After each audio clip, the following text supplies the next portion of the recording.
Fala galera, mais um ótimo dia para nossa aula de física. Hoje a gente vai ver a parte do estudo dos gases, tá?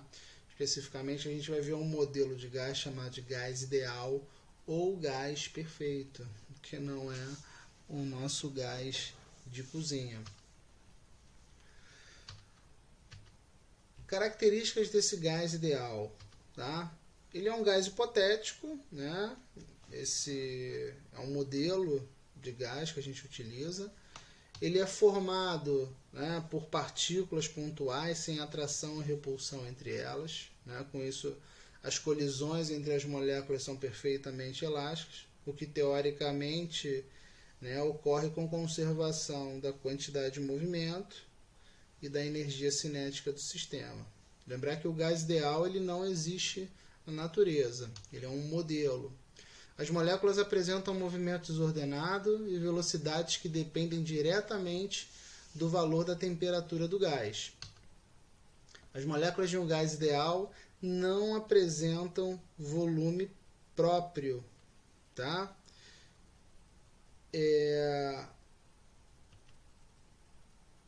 Lei dos gases ideais, tá?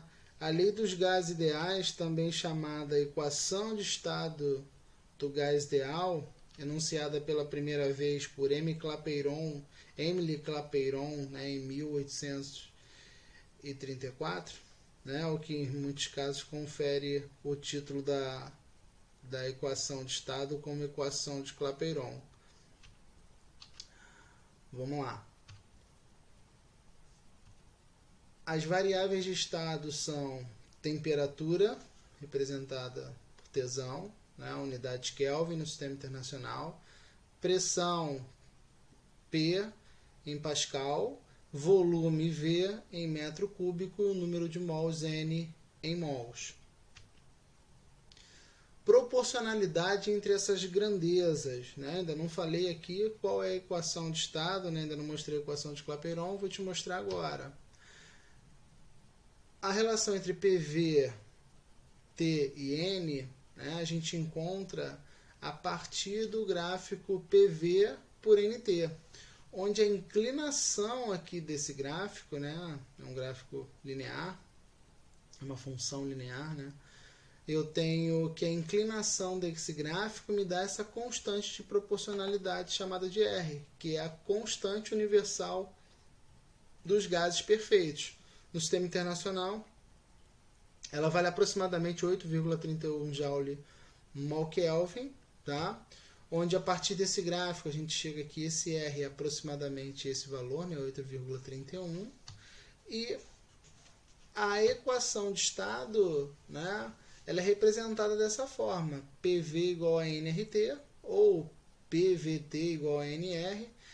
É mais comum escrita dessa forma, onde pressão, volume igual ao número de mols vezes a constante universal dos gases, que é sempre esse valor aqui, vezes a temperatura. Tá? Então, essa é a equação de Clapeyron, essa é a equação de estado, é a lei dos gases.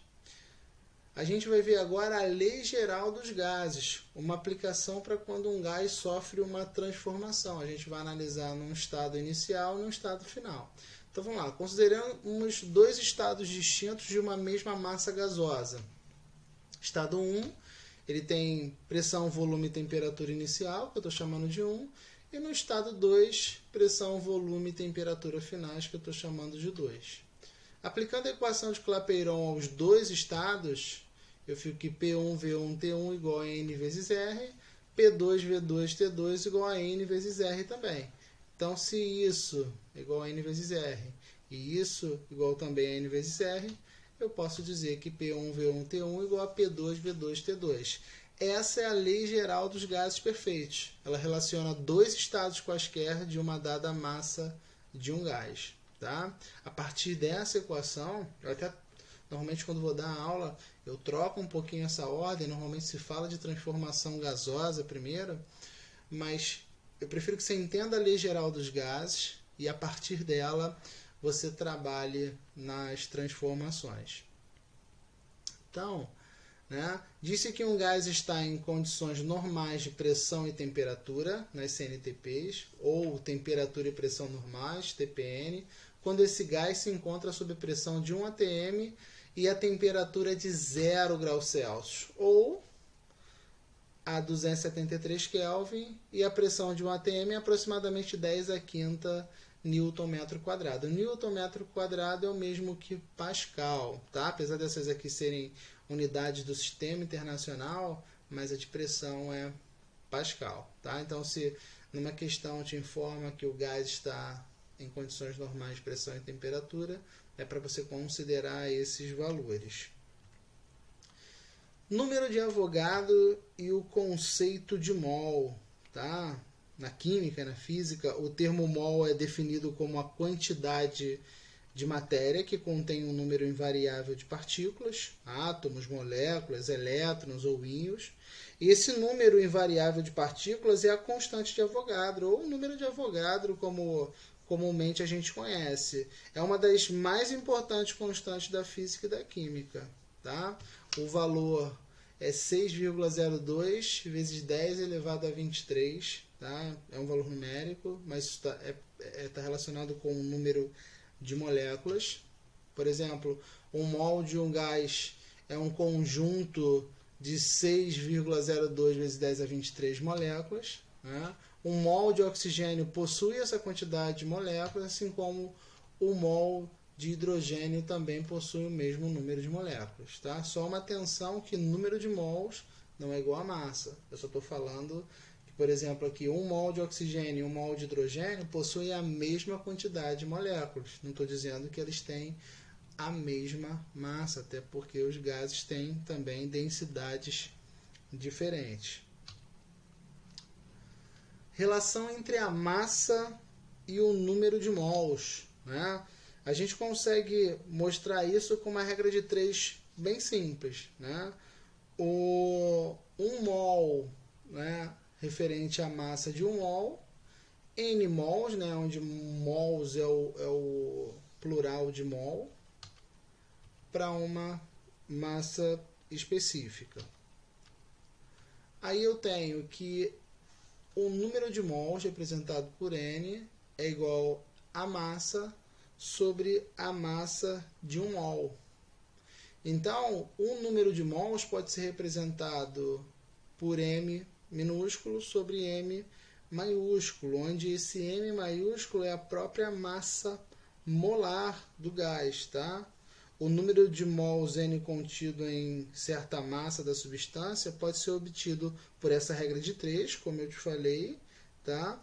Onde esse mzão é a própria massa molar.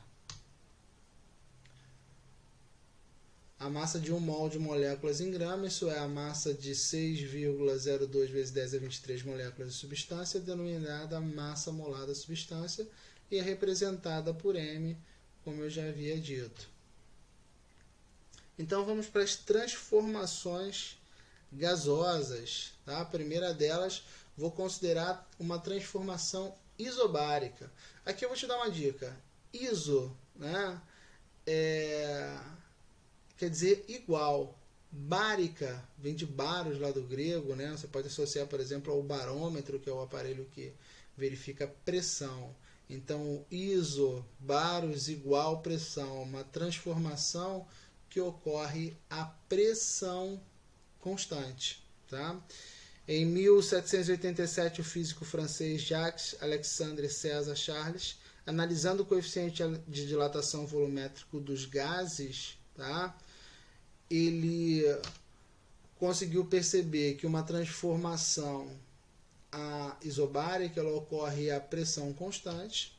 Aplicando a lei geral dos gases que a gente já determinou lá em cima, se aqui há uma transformação onde a pressão inicial é igual à pressão final, e aqui eu só tenho produtos e divisões, eu posso cortar esses dois valores. Cortando esses dois valores, eu fico com a lei geral um pouco mais simplificada, onde eu tenho que o volume inicial sobre a temperatura inicial é igual ao volume final sobre a temperatura final.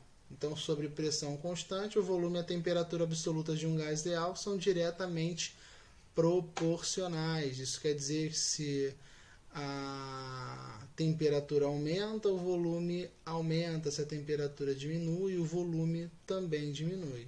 Vamos ver isso aqui nos gráficos.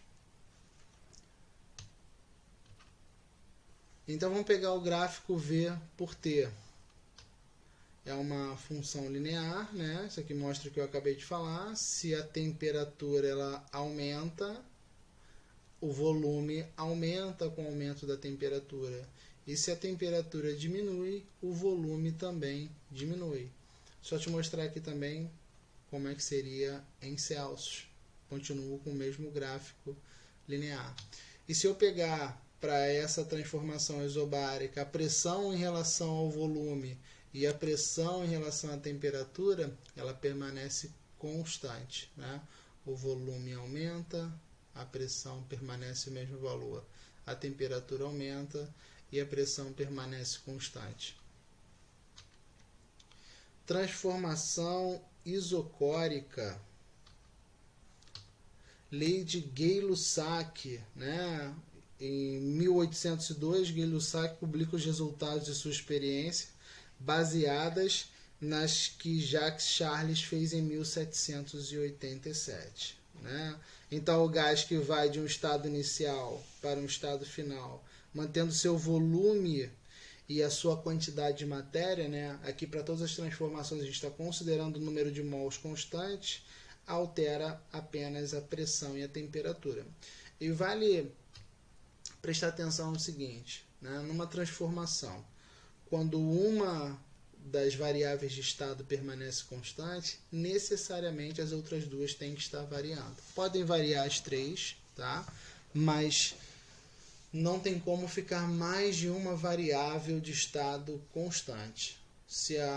Nesse caso agora, que eu tenho uma transformação isocórica ou isovolumétrica, lembrando iso igual, córica está relacionada a volume, então uma transformação que ocorre com o volume igual, com o volume constante. Se o volume está constante, pressão e temperatura têm que estar variando. E aqui, ó, pegando de novo a lei geral dos gases, agora eu tenho o volume permanecendo com o mesmo valor. Então ele pode sumir da minha equação, ela vai ficar um pouco mais simplificada.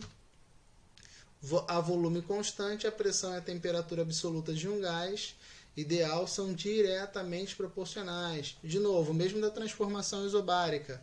Falar que as grandezas relacionadas são diretamente proporcionais é que, nesse caso, se a temperatura aumenta, a pressão aumenta. Se a temperatura diminui, a pressão também diminui. Mas vamos olhar isso nos gráficos, acho que fica mais claro. Vamos lá. Ainda falando da lei de Gay-Lussac, né, para a transformação isocórica, pegando um gráfico pressão agora por temperatura, eu tenho que se a temperatura aumenta, a pressão também aumenta. Isso para as temperaturas em Celsius também. E aqui, se eu pegar, né, como o volume é constante em toda a transformação, se eu pegar um gráfico VP ou VT, a pressão está mudando, o volume permanece constante, temperatura mudando e o volume continua constante. Transformação isotérmica, pela mesma lógica, se ela é uma transformação isotérmica, a temperatura agora vai permanecer igual. Iso igual, térmica lembra a temperatura, transformação, a temperatura constante. Né? Lei de Boyle, né? Que em 1662, né? O físico inglês Robert Boyle publicou a lei que posteriormente receberia o seu nome. Ele realizou um experimento em tubos em U ou em J, né? Analisando colunas de mercúrio em contato com o ar. Essa transformação que ocorre a temperatura constante, eu vou trabalhar de novo com a lei geral dos gases. Então, para as três transformações, essa é a última, a gente vai trabalhar aqui para o caso dos gases, né? A gente vai trabalhar sempre com a lei geral. Então, você não precisa decorar três equações. Lembra da lei geral, Sabendo qual o tipo de transformação, você sabe qual que está constante, elimina ela da equação. Nesse caso, como a temperatura permanece constante, vou cortar aqui no primeiro e no segundo membro, a equação fica mais simplificada, tá? Nesse caso, muda um pouquinho, né? As grandezas agora são inversamente proporcionais. A pressão e o volume de um gás ideal, mantido a temperatura constante, são inversamente proporcionais. Aí agora é o inverso. Né? Se o volume aumenta, a pressão diminui. Se o volume diminui, a pressão aumenta. Vamos olhar no gráfico, para isso ficar mais claro. Olha aqui, até pelo fato da transformação, né? Ela ocorre e as grandezas ao final são inversamente proporcionais. Olha que o gráfico agora não é mais uma reta, né? Não é mais uma função linear. É essa curva, essa parábola aqui.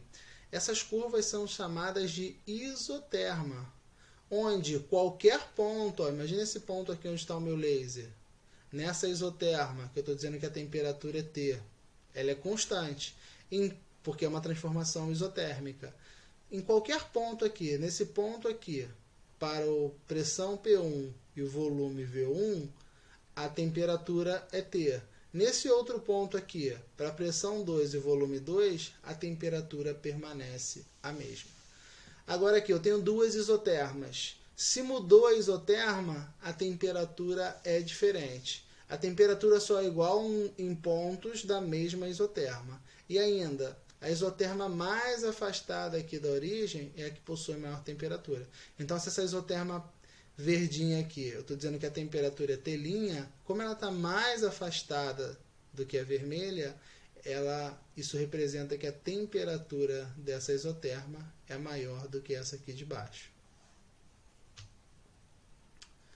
Mistura física de gases perfeitos. Numa mistura de gases perfeitos, o número de mols da associação é igual à soma do número de mols dos gases componentes. Agora a gente está fazendo algo diferente. Agora a gente está pegando quantidades de moléculas, né, um número de mols de gases ainda perfeitos, sim, mas diferentes. E o que ocorre quando eu somo, né?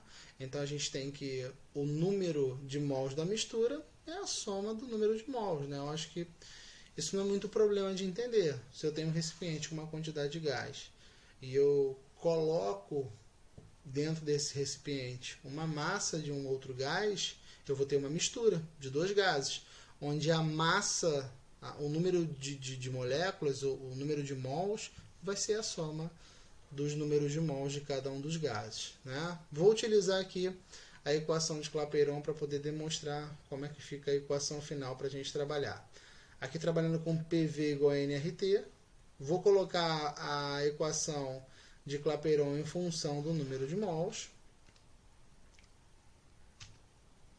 Aqui eu tenho um recipiente aqui, com uma válvula no meio. Aqui eu tenho um gás 1 e aqui um gás 2. Né? Inicialmente, esse gás tem pressão, volume e temperatura 1, número de mols 1. Aqui não vai ter uma mudança de estado, não. O número 1 aqui significa que é o gás 1. E aqui o número 2 vai representar um gás 2. O que acontece se eu abro essa válvula, né? Esses gases vão se misturar. Agora eu tenho uma mistura de gases, né? O número de mols N1 se misturou com o número de mols N2. Mas o que eu tenho aqui a nível quantitativo? Uma soma do número de mols, que agora eu tenho uma mistura de gases, então eu tenho um N da mistura, que vai ser a soma do número de mols do gás 1 mais a soma do número de mols do gás 2. Aplicando ainda a equação de Clapeyron em função do número de mols, aplicando dos dois lados, eu tenho que a pressão, volume e temperatura da mistura tem que ser igual à pressão, volume e temperatura do gás 1 mais pressão, volume e temperatura do gás 2. Galera, valeu aí por mais essa aula, tá? Grande abraço, se cuidem.